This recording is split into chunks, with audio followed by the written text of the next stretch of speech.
All right, good morning, Hacksters. It is Tuesday, and we have another Hackster Café for you. My favorite time of the week. This week we have Tim Van Dam and Adam Benzion, co-founder of Hackster back in the day, to talk about Elephant Edge. I'm so excited about this. It's an amazing project. Can you tell us, one of you, would you like to tell us what Elephant Edge is and what's it all about? Yeah, well, Tim, I think you should start. Elephant Edge is your. what is Elephant Edge? I think it's a couple of things, but most importantly, it's an effort to protect what we love, and in this case, the name says it already: to protect elephants. As most people know, is that wildlife across the globe is being threatened by human existence. And this iconic species, the elephant, is obviously one of them. And we from Smart Parks are trying to use technology to do something against it. And the elephant as a key species we find very important. And we teamed up with Hackster and with Adam. I think it's already like two years ago already. Absolutely, it's 2 years. More than 2 years. It closed in November 2020. We created a campaign to actually go to the next level with technology to actually do what I just told, like protect elephant. So and this campaign has been going on for the past 2 years, so that's in my opinion that's Elephant Edge. So what specifically are the challenges that they're facing? Is it environmental? Is it humans? Is it what are the threats that they're facing, and how does Elephant Edge help solve this? Yeah, good question. I think it comes down to the bigger conservation questions, like why are these elephants being threatened? And there are a lot of reasons, but mainly it's of course to human existence. So people take more land, take up more land, and are using the land where these wildlife and also the elephant were roaming for the past how many years.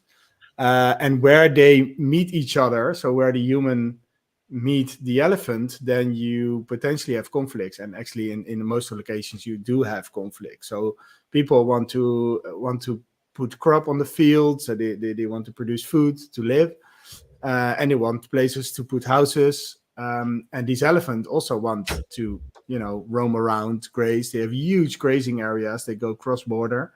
So it's going on in Asia, but also in Africa. And where these wildlife, in this case elephant, meet people, people are threatened, being killed by the elephant because they are fighting for the same food. People get killed, elephant get killed.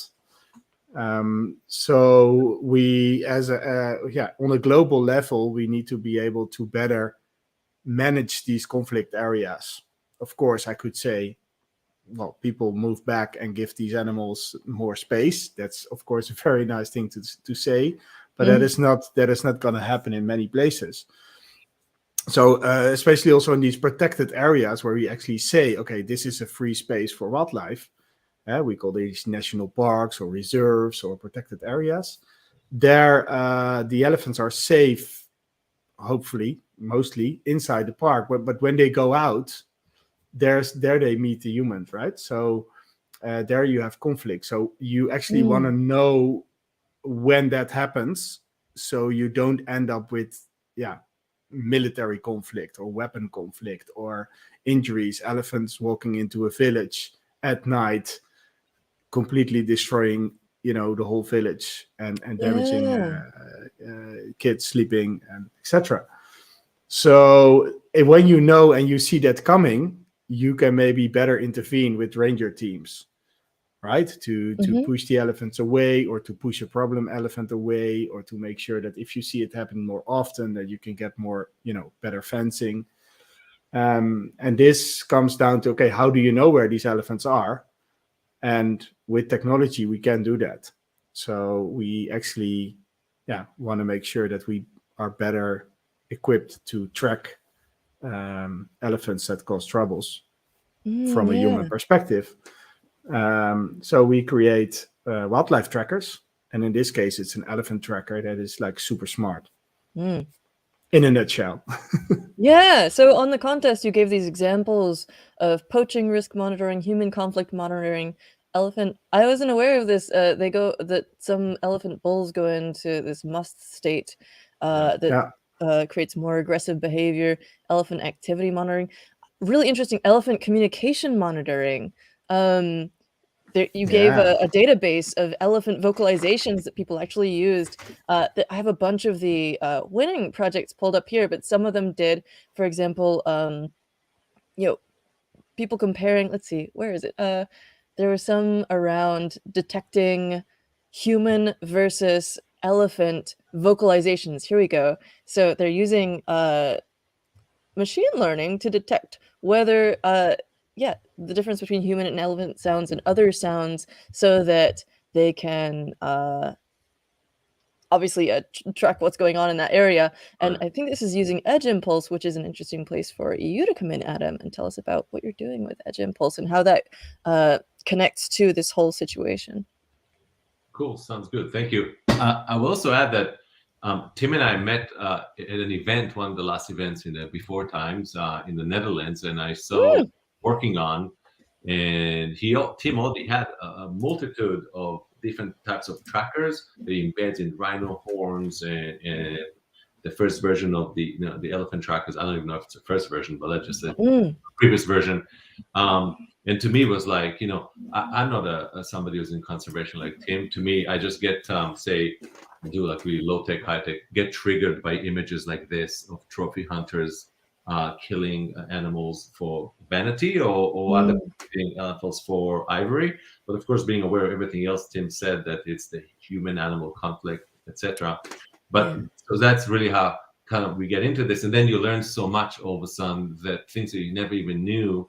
And particularly when you talk about language, for example, and Tim, correct me if I'm wrong, maybe I'm wrong, but the more I got into this, so after tracking a lot of animals, not just elephants, you can start, if you track the sounds and the movements that animals make around us, and you're starting to understand, translate them, just being in close proximity over a long period of time, you can actually create a translator of their language and starting to really understand what are they actually saying. And with elephants, I've learned that they don't just speak through acoustic sounds, through the way they move their legs, the way they raise dust and do sort of stuff.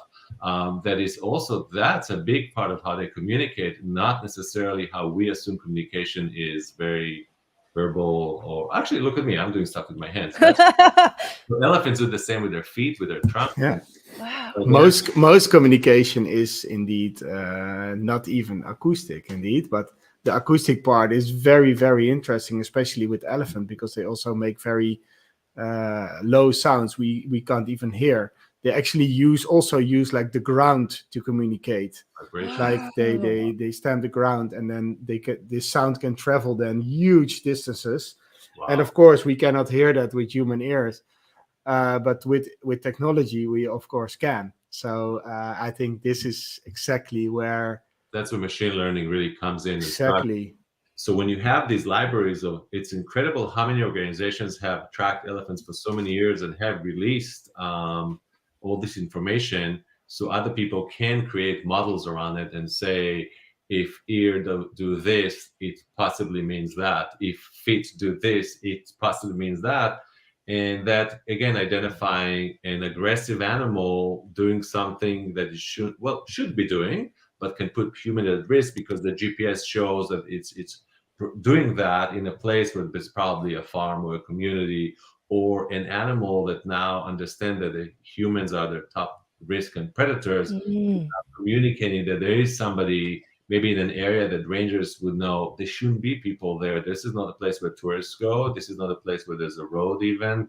Why is there a human being over there? And it's possibly a hunter, a poacher, and not to mention, of course, God forbid, gunshots and all that, which is a bit too late at that point, but not too late for prosecution and hunting down people that have already committed the crimes. So there's so much stuff that machine learning, you can take a hypothesis of things you're trying to solve for, and now you have so much data, and you can actually build it. It's not It's and it's a lot. You need a lot of data to build a lot of very simple good things. But that's where Edge Impulse comes into play to help train models based on all these data sets and collect new data sets that will run on this hardware. And this particularly for this tracker, it runs a Nordic SoC that can do all sorts of really magical things and all sorts of microphones, etc. So that's like the idea. That's how the partnership came together. And it was, by the way, this is a non-commercial partnership, meaning everything that we've done, and we started this actually at Hackster and at Avnet. Avnet was very generous, providing us with a pretty nice chunk of change to make this happen. And companies like Nordic and Microsoft and others and Edge Impulse contributed to this. But it's all aimed to really enable people like Tim, because Tim is the unspoken hero. Tim is a guy who worked at Google and make a lot of money and probably have a lot more boring life and with a lot less meaning. But he goes out there and he needs to raise money to get things done. He needs to go out there and, well, I'm sure it's a lot of fun, but he's away from his children and sometimes in areas that have terrorism and conflict and really kind of unchecked armed people that are just dangerous for themselves. And because this is a whole different situation of how people get into this troubled, communities. And sometimes he has to put himself there. So my whole thing was, how do I help in the smallest way to help people like Tim be more successful and get him to get his gospel and his technology and his efforts going more places and onto more animals, so we're more effective at that. So that's kind of like, I'm really here as a supporting role of this guy who really makes it all happen. Oh, that's beautiful. Thanks, Adam. Yeah, always so kind. Yeah, so why don't you tell us a little bit more about this Smart Parks initiative? And we're going to dig into the hardware, by the way. Hardware nerds, we're definitely going to do that. But just quickly, you've compared these to the idea of sort of smart homes or smart cities, but they're smart parks. What's going on with that? Yeah, so I just told you about these areas being, where the wild people people, but also the wildlife can still live. And these usually are protected areas, so protected parks, national parks. I think we have them in all continents. In the US, in Europe, we have national parks. But and at the same time, we were talking about making our industrial environment, so smart industry 4.0, smart harbors, smart cities. So we are making our own human industrial areas more clever. And there we talk about Internet of Things, about big data, about machine learning and all those tools. And then we call it like smart cities, smart harbors. And I was looking at these conservation areas and I was like, 99% of those concepts also go for these areas. And that's obvious if you look at all the applications. And then you call it smart parks, because managing a protected area, you could say, well, put a fence around it and leave it alone, but that just doesn't work, Only putting the fence around it to keep up that fence and keep it in high power so that the animals don't go out and the people don't go in is already like a huge operational task. If you have limited resources, you need to patrol the fences and you need to make sure that the insulation is good. You need to make sure that the power is on the fence. You need to maintain a road that is going across the fence. So park management, as we say, already needs smart technology to make it efficient and effective. So that we think like smart parks really works, and a lot of applications come with that. All those technologies we are using in smart harbors, smart cities, on the back of new technologies like LoRaWAN, which is bringing like low power connectivity in these areas, but also in this case very low power processors, microcontrollers that can run for years on a single charge or on solar energy. So that's the concept behind smart parks. And you've mentioned that elephants will, they migrate, they roam. They're not necessarily going to stay confined to a park, even if you have like a fence around it and stuff. And that's partly why there's this part of the project that is mounted on the elephants themselves, this collar that we're talking about, which is really the sort of heart of the ElephantEdge project. But there's also multiple pieces to it, right? Like you mentioned, solar powered technologies, like these antennas that you see up here. And what are all Yeah. the different pieces that are working together here to protect the animals? Again, that is like the same kind of infrastructure you would see in a harbor or in an industrial, in a smart factory or in a smart city. So in our case, it's remote places. And normally you go into a city and there's like 4G and 5G and a lot of stuff you can use and Wi-Fi hotspots. But here there's nothing. People don't, telecom operators don't provide coverage in most of these parks, maybe for the tourists. But in most real remote areas, there's no telecoms. So the first thing you need to do is to establish an infrastructure. So what we do, we establish a low power infrastructure based on solar power. Obviously, we don't have gas stations there. So what we do, we take the lowest power wireless technology, put small towers up with solar panels, with lithium-ion battery packs, so that they can run for days. And then we create, let's say, a communication network. So all these towers are connected to the control room.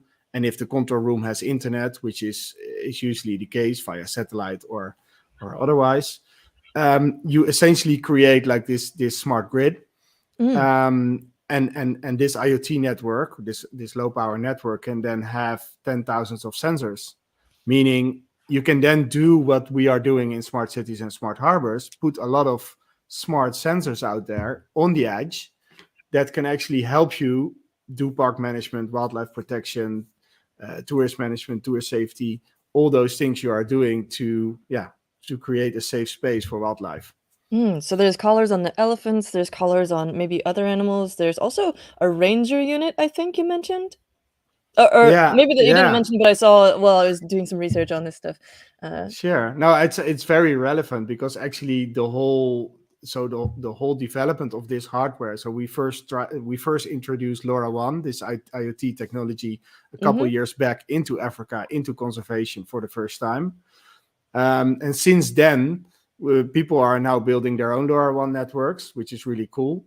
And then we are focusing more on the sensors, because when you have these networks, of course, you need sensors for everything. And each individual animal may require a different sensor, ranging from a rhino, with a horn implant, going all the way up to an elephant with a huge collar. And in between, there's a lot of different things like lion trackers.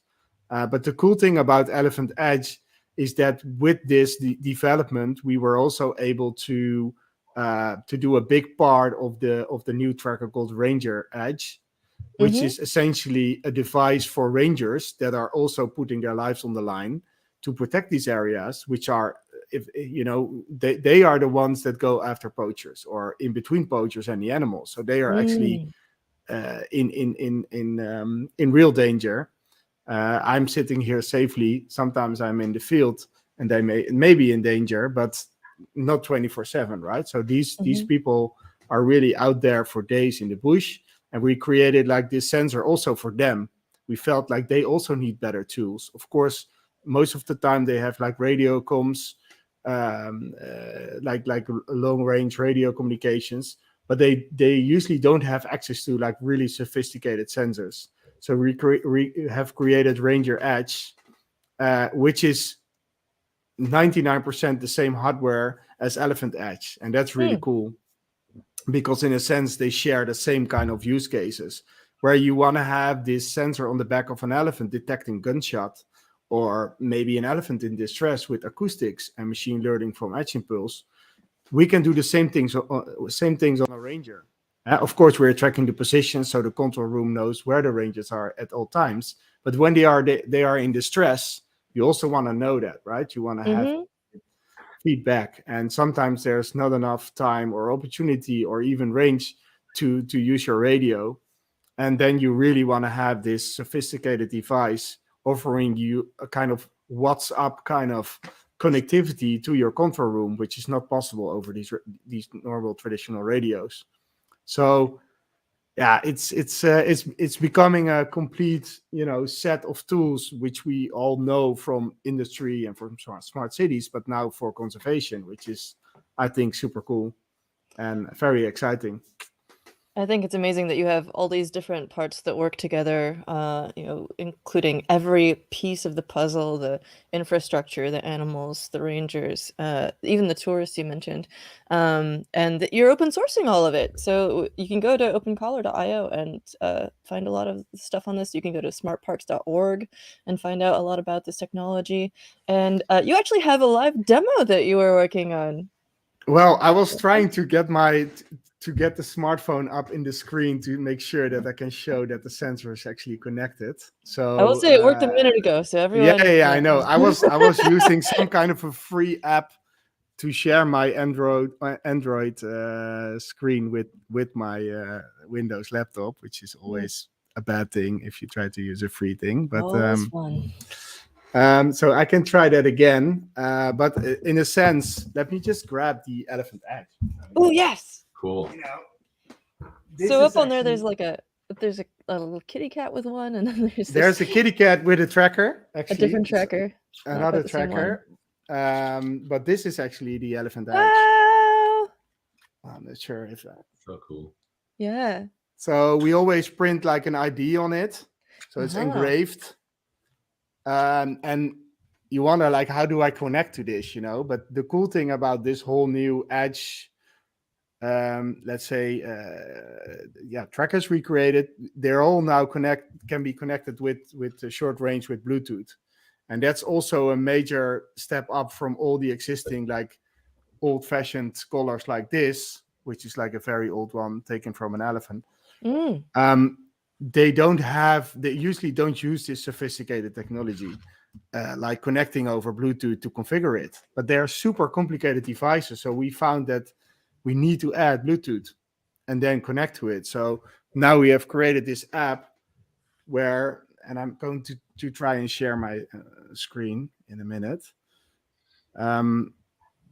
to actually connect to it. So rangers in the field deploying it, and I did one a couple of weeks ago for the first time in my life. I can tell you it's like an extremely stressful situation. So the last thing you want to do is like, does it work? Does it work? Does it work? Okay.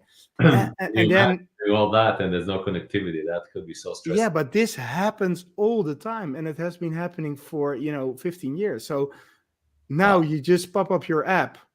You can check, is this thing working? I'm going to try and do a GPS update if it's really working, not only connected but really working. Okay, it's working, and then you give the elephant the antidote so it wakes up. So then have a really high chance of not releasing an elephant with a collar that is not working, and that has happened before. Yeah. So at least it gives you a better feeling of releasing that tracker without that issue. While you're getting that set up, I'll just show this video really quick. And this is a video that was taken. We won't show the whole thing because it's like 5 minutes long, but it's an amazing video about the deployment of this collar, and actually shows you Tim helping put the collar on the elephant. So I believe there's like a helicopter spotter here. You're riding into the spot. Helicopter. Here's our elephant. Don't worry, only sleeping. And here you're actually putting the collar on. So exciting. Yeah, it was a crazy moment. We were there to actually deploy a network, so a smart parks network in this area in Zimbabwe, the Gonarezhou, which means place of elephants. So it was some things came together there. So we took actually the first batch of ElephantEdge collars, and they said, well, we actually have all the resources now to actually find an elephant, and we actually want to know where this elephant is going.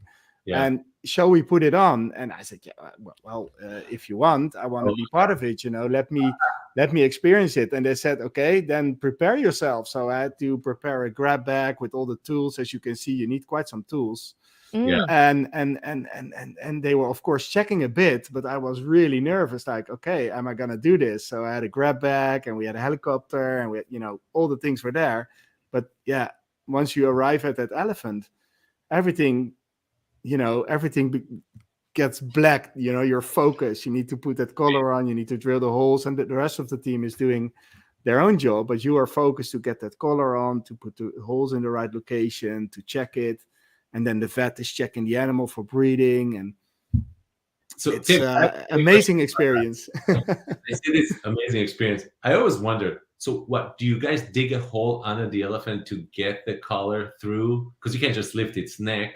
No, that's a good question. That's all the things I've asked. Like, actually, the guy who was with us, he is giving trainings on how to do this, like game capture and how to do it safely. Because obviously, there are a lot of learnings to do this.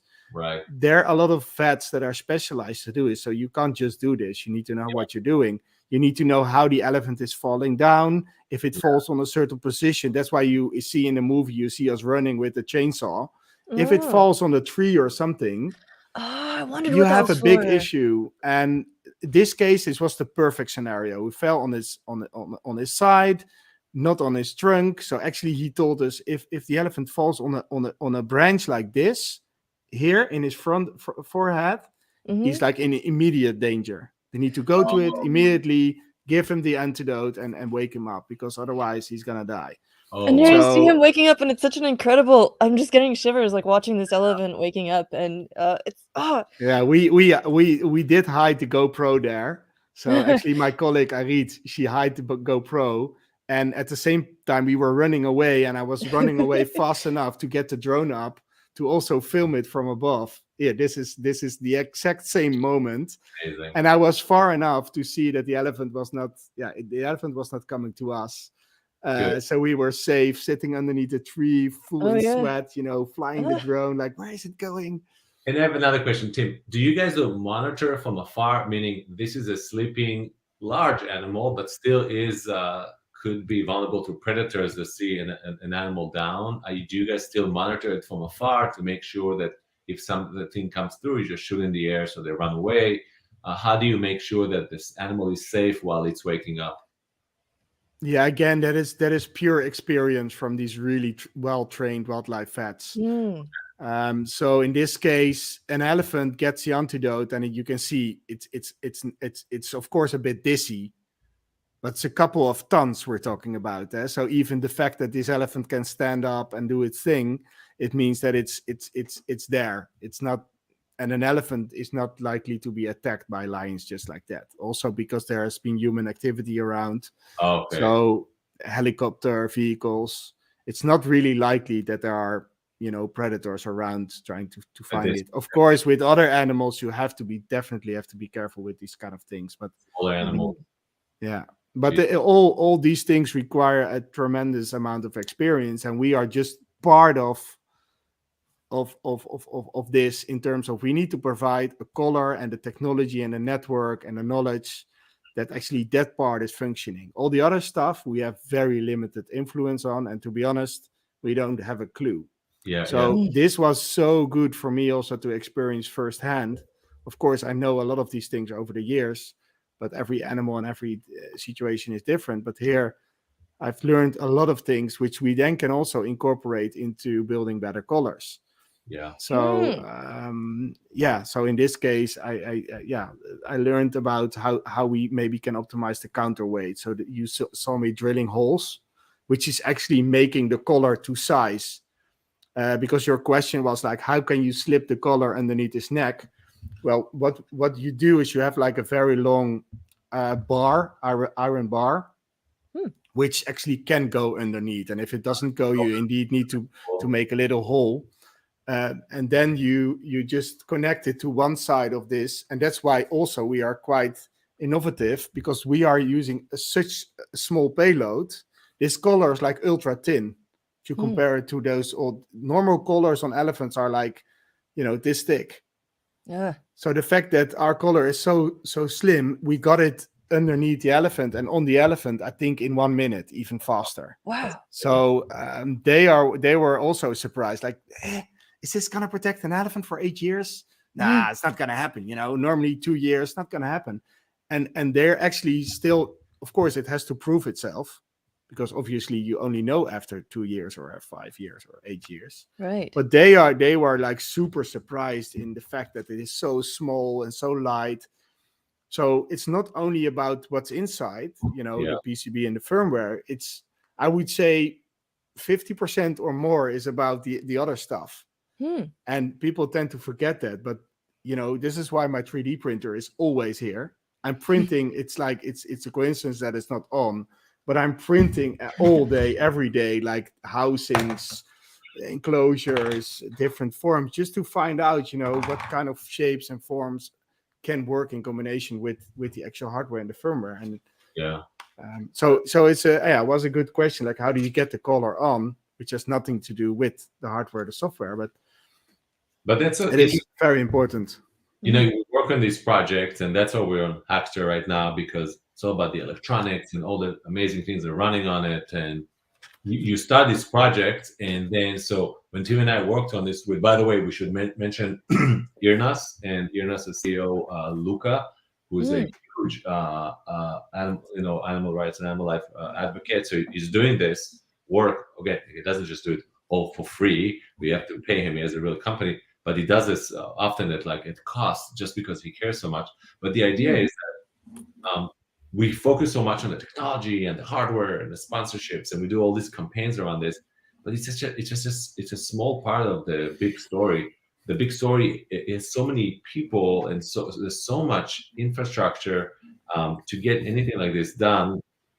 And we forget that once we ship something, we think that it's gonna, yay, we did something, but it has to last for years. And then when you really step back and look at the nature versus human, and human in context of nature and everything else that's happening, that it is just such a loaded subject that anybody who wants to actually participate in any type of conservation effort, there's room for everybody, because there's not a single person that impacts the entire life cycle. It's everybody will do something specific. I even think about, say, I live in the United States, legislation alone.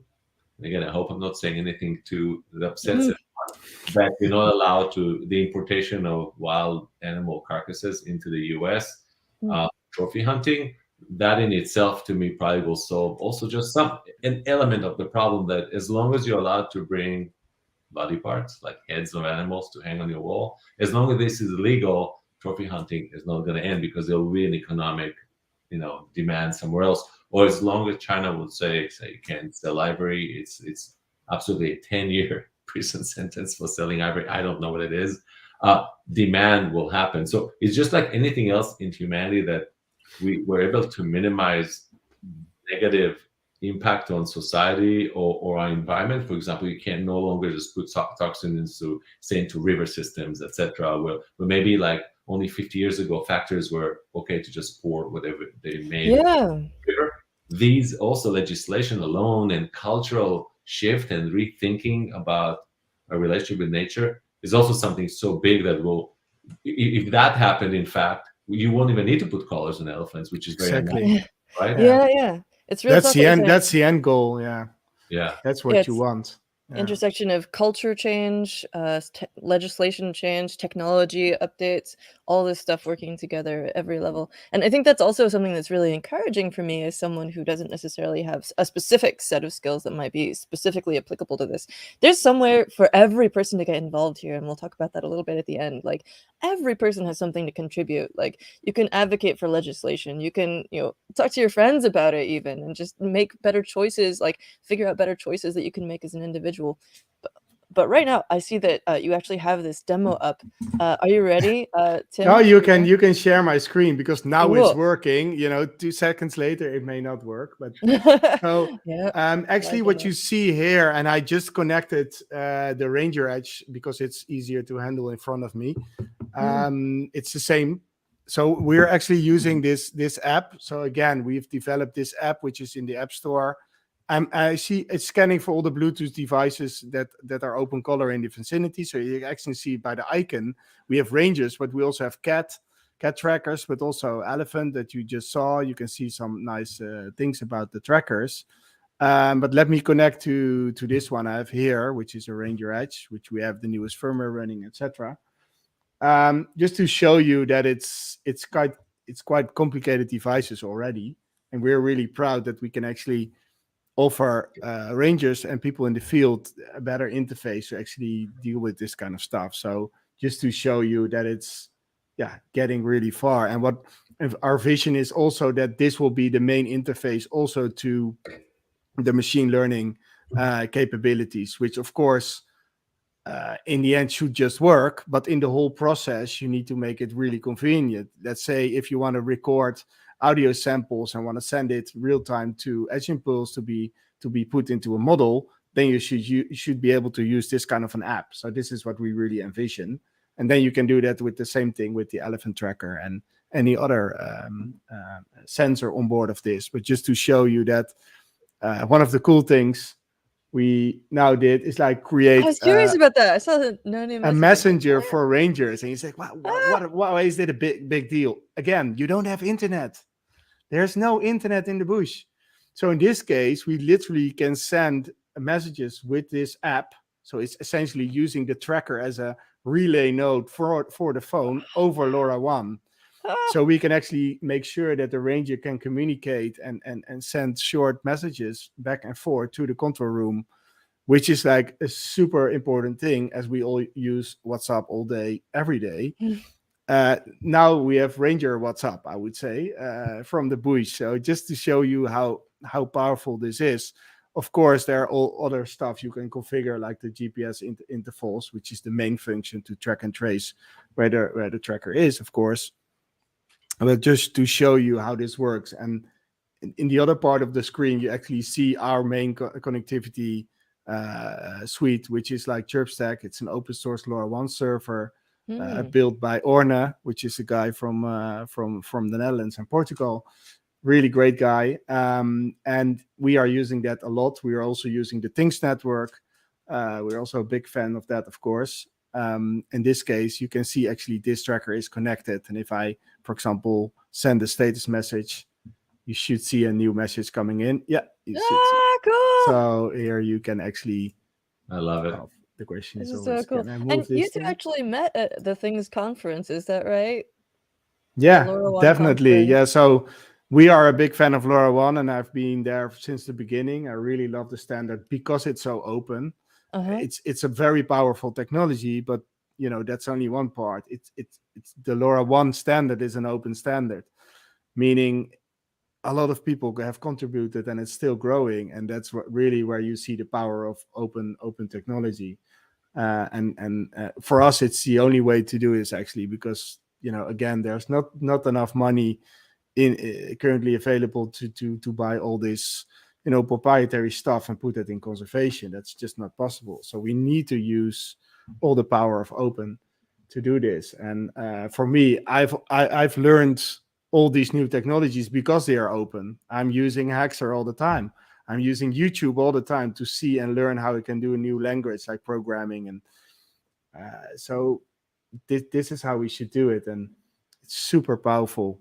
Yeah, we met at that event, and it was actually one of the best events I've been to in years. But then I saw Tim's booth over there, and I just tackled actually Tim's previous partner at SmartParks, Lawrence, and then Tim, we talked, and it was kind of like, to me, I have to work with this guy. Like sometimes in life, a lot of us have these novel ideas that we want to do something good, and it's really people behind computers that have a job to do good things with credit cards. Oh yeah, I'm giving all this, orangutans, whatever, stray dogs. But then when you meet a person that actually is really making their career into this thing, for me, it was actually such a privilege and opportunity, and particularly because I worked at Hackster. Hackster has such a vast network of developers. I guess it's 2 million. And Hackster was part of Avnet, and we have all these business relationships. It was relatively easy to talk to all of our business partners when I was at Hackster to say, hey, we want to build this project and support this organization. Would you support us financially and with some knowledge? And it's incredible how open and supportive companies were. Again, not everybody have dollars to give to conservation. It's just how it works, often. And those who have conservation budgets, they already have dedicated them to something predetermined. But it was really cool. So kind of thank you to the admin team and all the partners of Hackster, again, like I mentioned, Nordic and Microsoft and Avnet, Edge Impulse, and all these companies that actually gave dollars to support this, and IRNAS, who does things often at cost, not really to make any profit. So that was really also really fun to see that people actually care. They are not that cynical. They are not just there to just do business.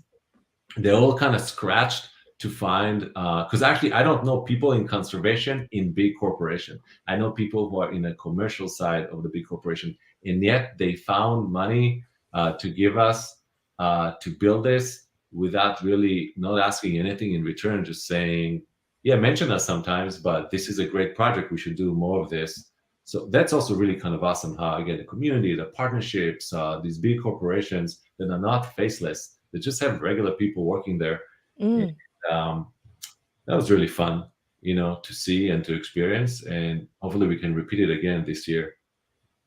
Yeah. I just wanted to point out a couple of those ones that you're talking about. So we've got IRNAS that you were mentioning, and also Microsoft Project 15 we haven't really mentioned yet, but they're started by Sarah Maston, I believe, who actually, she mentioned in another interview that she learned IoT at, I think, at a Hackster event, started learning IoT there, and now is part of this ElephantEdge project. But Project 15, and I'd love to interview her about this as well, but we should mention that, they're started because apparently we lose one elephant every 15 minutes, and that's what it's about. And just wanted to... And just to talk about Sarah for a second, and so again, Sarah Maston, you're at Microsoft, and it's really incredible the work that she's done, and it's worth talking to her as well, because what Sarah is digging into, Absolutely, also connecting even more dots. And again, I want to, Sarah, if you're seeing this, I don't want to, misrepresent. No, we'll get you on too. But imagine that you're somewhere around the world and you did spot ivory that's for sale. You're able now maybe to purchase this ivory, or just take a small DNA sample of it and connect it to a dead animal that you took DNA sample from that animal, and now you know where did this ivory come from, when was this animal poached, which routes it possibly went through, because maybe that sample of DNA happened in other places. And she's able, again, it's a very complicated thing to do, trafficking network, which is, by the way, we're not talking about nice people, we're talking about crime. These are dangerous people. You don't want to, it's hard enough to do this on technology, and it's even harder to do law enforcement. Like, who exactly does law enforcement on 5 countries? And of something that some people may say, well, it's a luxury to go and track ivory, the ivory trade, etc. And that's just, again, one example of the complexity and how Sarah is trying to map out the life cycle of this trade, and from kill to purchase to shipping to who knows what. And that's why it's really fascinating also. So what we said earlier, how everybody have an angle on this. That's where Sarah has built such an expertise, and she'll tell you she's just mapping out also a fraction of it, because it's so complex. But the DNA thing, to me alone, that's incredible. To really start understanding how one animal dies here 3 years ago, and then a body part shows up in another country, and where's that middle, and who, maybe there's a pattern, maybe it happened 5 times. Maybe you can now say, well, there's a person who's been traveling to these countries that shouldn't be, and what is that person doing who's possibly a suspect anyhow? Very interesting concept here too. Yeah, and you mentioned that some people may see it as a luxury to track this kind of thing, but even in the project here, it mentions they contribute to seed distribution, and like their territory does overlap multiple countries, which can make it harder. But also they're like roaming these huge spaces and really contributing to the ecosystem. Like, obviously, we care about elephants anyway, but also like they're this key role in the ecosystem, and like that's not a luxury for us right now. That's not a luxury. That's absolutely basic. But everything I realized when I even talk to companies in my little fractional percent, that everything then has needs to be budgeted and people need to work on things, and then you sometimes don't know, well, who pays for this stuff to create that Right. law enforcement ecosystem that is actually a global thing, and it's a human interest to create. This world is so beautiful. Again, I don't want to get into that lecture, but the practicality is of like, who does that? We know that it's the right thing to do. How did you say, Tim? The elephants are the gardeners of.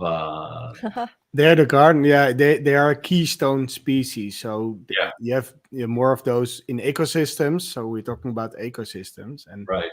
elephants are keystone species. So once you take away an elephant from an area, then other things also start to crumble down. Of course, you can also have too much elephants. That's also a thing, but they have a huge impact on the rest of the ecosystem. But nothing right, is. again, there's not enough help. Everybody could help somewhere, and even if you're in business and you think this is a conversation about technology, no, business people have connections in business, and they're connected more to P&L and dollars, and then they can help them fund things. Just help fund. Let the experts do their work, and just give them what they need to do. So everybody could be part of something. Everyone can jump in. And you just said, I agree, this is not necessarily totally a topic about technology, but if I may switch gears for a second, we have a question from Jess of Hackster, who says, now that the collar has been live for a while, what type of data is collected and how is it being used by the Rangers? So sort of moving into the present and the future. Sure. Are you seeing the project develop? We talked a little bit about updates that you might make to the collar later, which I think was really interesting. But yeah, what are you doing with the data? What's coming in? What are you seeing? Yeah, so we are always more specialized and more focused at anti-poaching. So it's a more real-time data generation. So currently it's actually being used to track this particular elephant that you saw with the collar. It's on a 15-minute interval. So the tracks you actually saw in the movie are coming into the control room where the rangers actually monitor the whole this shot. This is actually happening as we speak. Wow. I think it goes a bit too far to pop up the screen. I could do it, but then I show data that is being used to protect the animals. So let's not do it. Of course, right? Yeah.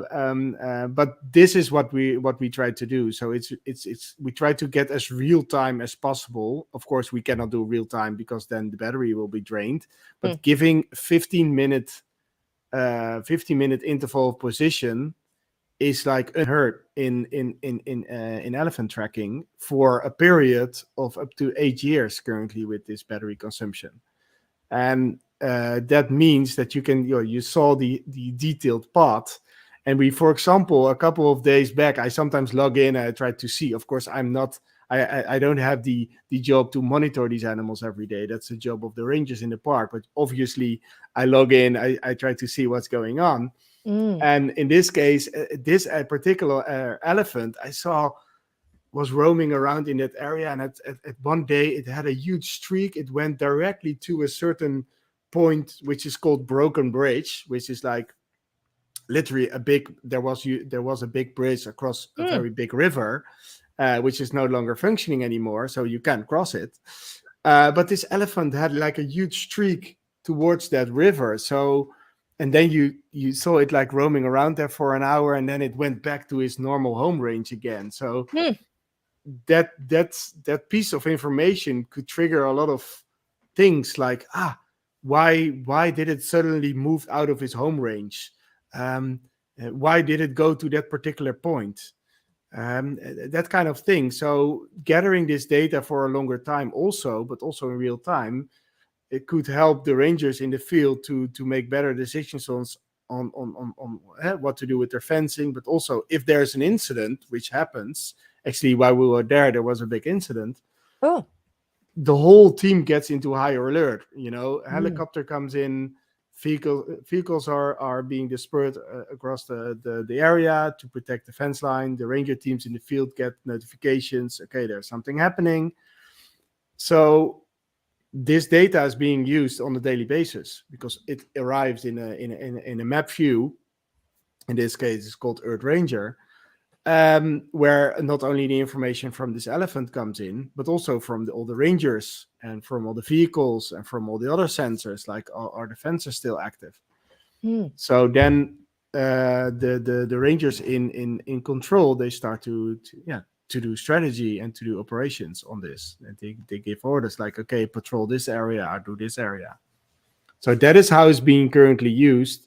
And of course, the whole idea is to put more capabilities into the sensor. So as we already know, these sensors have microphones, they have accelerometers, they have a chip that can scan for other signals. The whole idea is to make it, to load it with edge impulse models, so that we can actually also use all those use cases that we have also touched upon in the campaign. Yeah, I'm really interested. Are there any particular models that came from the challenge that you ended up deploying on the device? No, that has not gone past, let's say, testing and prototyping. But we first felt that we needed to make, let's say, all the core functions, including the hardware and the PCB, and we did like testing with shaking and all that stuff, to make sure that it actually will last 8 years or more. We focused more on that part in the past months. And now, actually, when all the firmware and the hardware is stable, we want to move to the next step and actually infuse the edge impulse side of it, which will first also go with gathering more live samples from the actual collars.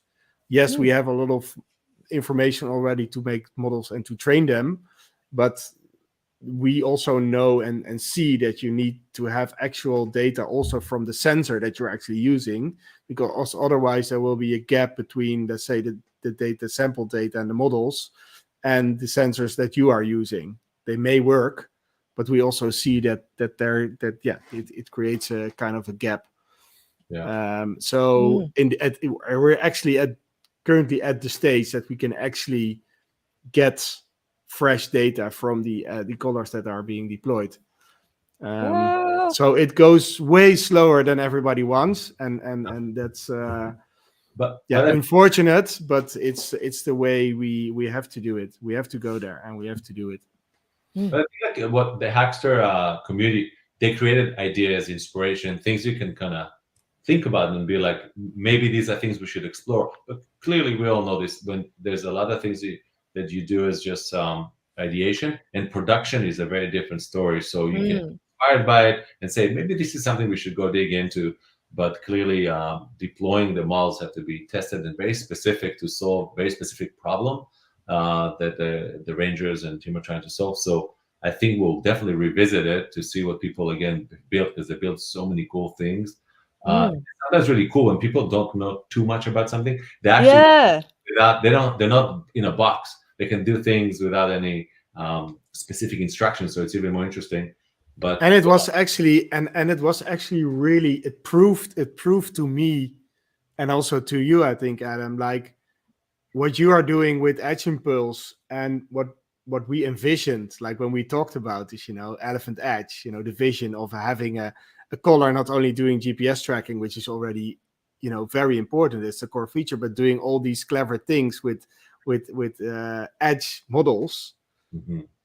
The fact that we put that challenge out there on Hackster with this contest, that within no time people had complete trained models using the tools that we gave them, obviously Edge Impulse and all the cool tools, but also even using other AI models and machine learning and TinyML and TensorFlow, and it happened. And most of them were like serious. They were serious stuff. It was not just a bunch of amazing. Crazy ideas. They actually worked. Of course, there's still a gap between that and putting an elephant collar on an elephant, and then that there's a gap. But the fact that that whole process works makes me really, really positive about the fact that actually we can do this now, and we should. There's no reason we are not taking this technology as is and put it to work. of course, we should all do that other funny project and make a sensor that detects, a beer from the other beer. And, we all know those examples, and they're wonderful. I'm doing them, the first connected IoT sensor I created, I'm not sure, it's maybe 10 years ago. I don't know anymore, but it was actually a sensor that could sense the temperature of the beer in the fridge. I think if I search it, I can still find it on YouTube somewhere. But we were so proud that we were able to detect that if we put a beer in the fridge, that the beer was giving an alarm, the sensor remotely to our app, that the beer was at the exact temperature to drink it. So we didn't have to open the fridge, open and close to take it. And now we're sitting here putting elephant collars on these huge gardeners of the savannah, doing that. So there's a big difference, but you should always do those funny projects. You see the stuff here. That's how you learn. So this is how you do it, and that's but this is the point of technology where we should now also.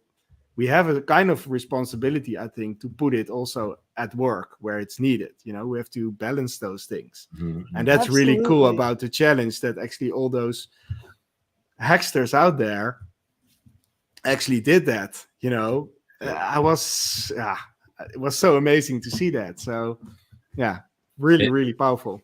Even for the community who watch this live or watch it later, like, we were so impressed at that point. To be honest, I left Hackster. I joined Edge Impulse after many years. But we actually offered a full-time position to one of the participants in the contest. And with at least 3 people, they're now on our ambassador network, and we use them for all sorts of projects. We pay them. This actually ended up in real career opportunities for several people that came out of that particular contest. Just goes to show that when you contribute really good quality work, people notice, and they're going to go after you jobs or after you. And if you have a job, several of them had jobs, like, we don't need a job, but we're like, can we do work with you?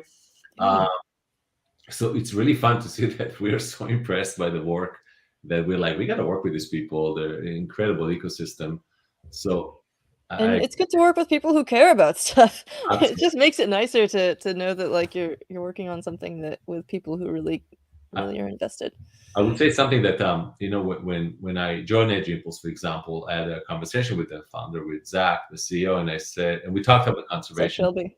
Yeah, things that matter. And I told him, I'm getting old in my life and my career, and I'm a little bored of joining another company and doing another thing. It's just I just don't want to do this. And what are your thoughts about conservation and doing good in the world? And do we need to have a division, a person, or somebody who does that?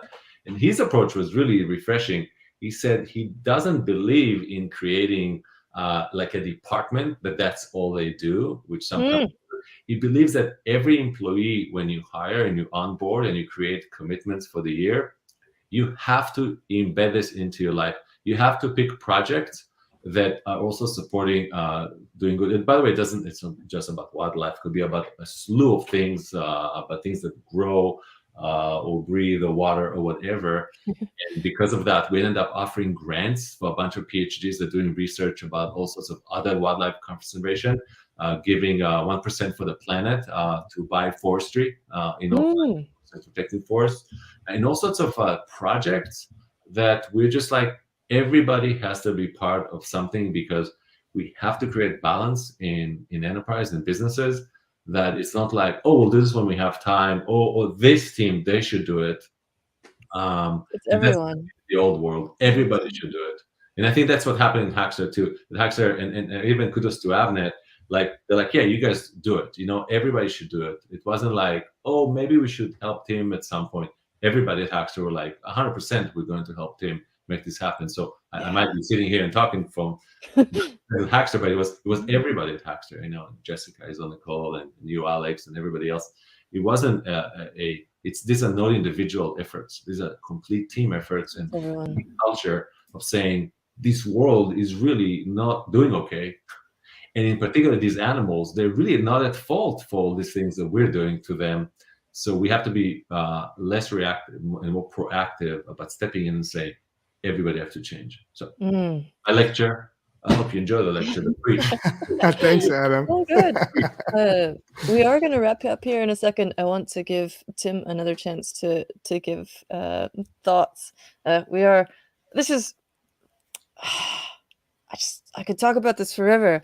Tim, any wrap up thoughts that you would like to put in there before we give the links?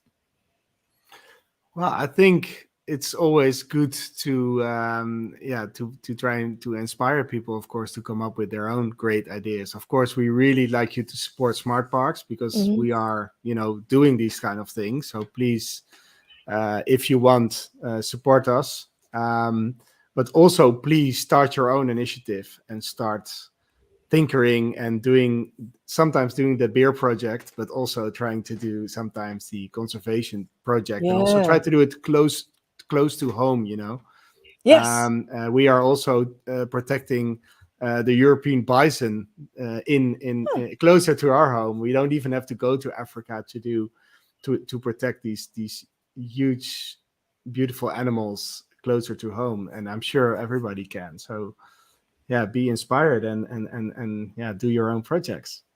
That's a great point, and it is not only very helpful to do things in your own environment and realize that every environment has things to improve, but also I think that it can be very personally when you got to put the collar on the elephant, you had this very personal connection with what was going on, and you got to be very present with that and see the results immediately. And I think that local work really has the potential in that way as well to sort of emotionally help us feel like we're really doing something and making a change.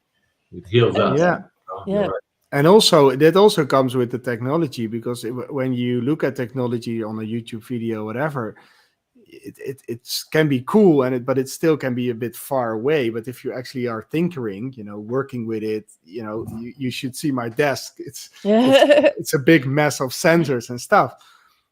And then in combination with in my case, the passion for wildlife, that is just, that's magic. Then things come together, and then this technology is not something strange. It's something really important that is a really clear purpose.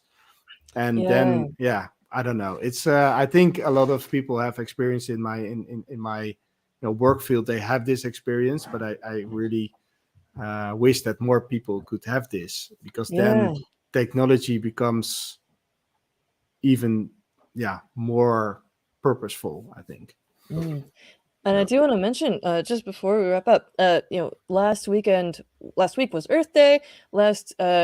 And on Friday I gave this talk at Open Hardware Summit, which is a great way. There were all these different talks about different ways that people can get involved with things that help make the Earth better, sustainability, while building hardware.